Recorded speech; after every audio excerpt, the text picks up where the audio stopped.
Shalom, Shalom Aleichem, salam damai kasih Allah, Tuhan kita Yesus Kristus menyertai dan memberkati kita semua. Kita sangat bersyukur hari ini saudara, oleh karena Tuhan, anugerahnya, oleh karena kasihnya, kita dapat meneruskan renungan kita pada hari ini. Sebelum kita meneruskan renungan firman-Nya, terlebih dahulu, kita datang kepada Tuhan, menghadap hadirat-Nya di dalam doa. Mari kita berdoa, saya pimpin kita dalam doa. Tuhan Allah Bapa kami yang ada di dalam kerajaan surga, terpujilah nama-Mu ya Tuhan. Kami sangat bersyukur dan berterima kasih oleh karena anugerah dan kasih Tuhan. Kami ada pada hari ini, dalam kami meneruskan firman-Mu. Tuhan, pimpinlah kami dari awal pertengahan hingga selesai. Bela nama Tuhan yang akan terus dipermuliakan dalam hidup kami selamanya. Dalam nama-Mu kami sudah berdoa. Amin. Haleluya. Saudara, teks pembacaan yang akan kita pelajari pada hari ini terdapat di dalam Efesus pasal 3. Dimulai ayat 14 hingga ayat yang ke-21. Sekali lagi, teks pembacaan kita terambil di dalam surat Efesus pasal 3. Dimulai ayat 14 hingga ayat yang ke-21. Saya akan bacakannya untuk kita. 14. Itulah sebabnya aku sujud kepada Bapa, yang daripadanya semua turunan yang di dalam sorga dan di atas bumi menerima namanya. Aku berdoa supaya Ia, menurut kekayaan kemuliaan-Nya, menguatkan dan meneguhkan kamu oleh roh-Nya di dalam batinmu, sehingga oleh imanmu Kristus diam di dalam hatimu, dan kamu berakar serta berdasar di dalam kasih. Aku berdoa supaya kamu bersama-sama dengan segala orang kudus dapat memahami betapa lebarnya dan panjangnya dan tingginya dan dalamnya kasih Kristus, dan dapat mengenal kasih itu sekalipun ia melampaui segala pengetahuan. Aku berdoa supaya kamu dipenuhi di dalam seluruh kepenuhan Allah. Bagi Dialah yang dapat melakukan jauh lebih banyak daripada yang kita doakan atau pikirkan, seperti yang ternyata dari kuasa yang bekerja di dalam kita.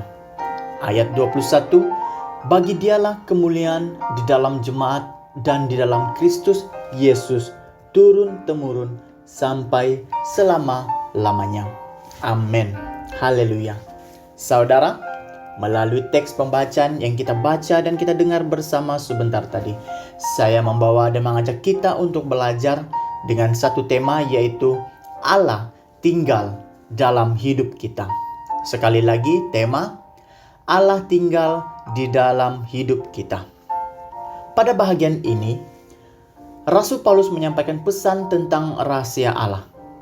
Dalam ayat 17, ketika Paulus sujud dan berdoa agar Roh Kudus memberikan kekuatan kepada jemaat di Efesus dengan harapan oleh iman mereka, Kristus diam di dalam hidup mereka. Dengan kehadiran Allah tinggal di dalam hati, jemaat dapat memahami bahwa sungguh dan sangat dalamnya kasih Yesus kepada mereka. Dengan pernyataan kasih itu, mereka akan bertambah matang dewasa dalam keimanan dan saling mengasihi sesama dengan rendah hati, lemah lembut, dan sabar, bahkan saling menyatakan hal-hal yang benar dalam penuh kasih. Jelas saudara, dengan kenyataan bahwa Allah tinggal di dalam hati semua pengikutnya yang percaya dengan sungguh padanya, berarti Allah tidak akan pernah mengabaikan hidup kita. Kehadiran Allah di dalam hidup kita hari ini, Allah akan selalu menguatkan orang-orang percaya. Dalam ayat yang ke-16, Allah juga membuatkan umatnya semakin berakar dalam kasih-Nya. Di dalam ayat yang 17 tadi, Allah meyakinkan mereka untuk memahami betapa dalamnya kasih Kristus di dalam ayat yang ke-18.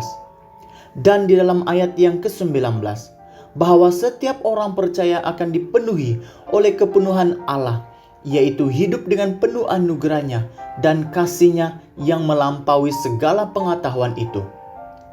Justru akan membuat kita teguh dalam Dia dan memampukan kita untuk mengerti betapa dalamnya kasih Allah yang tinggal di dalam hidup kita ini.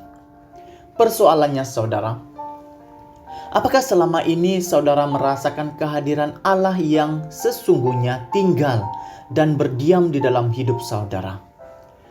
Dan apakah saudara tahu bahwa selama ini Allah lah yang selalu bersamamu, menyertaimu, bahkan memberikan kekuatan dan kemampuan bagi saudara, agar saudara tetap kuat untuk menjalani hidup yang penuh dengan cabaran dan rintangan ini.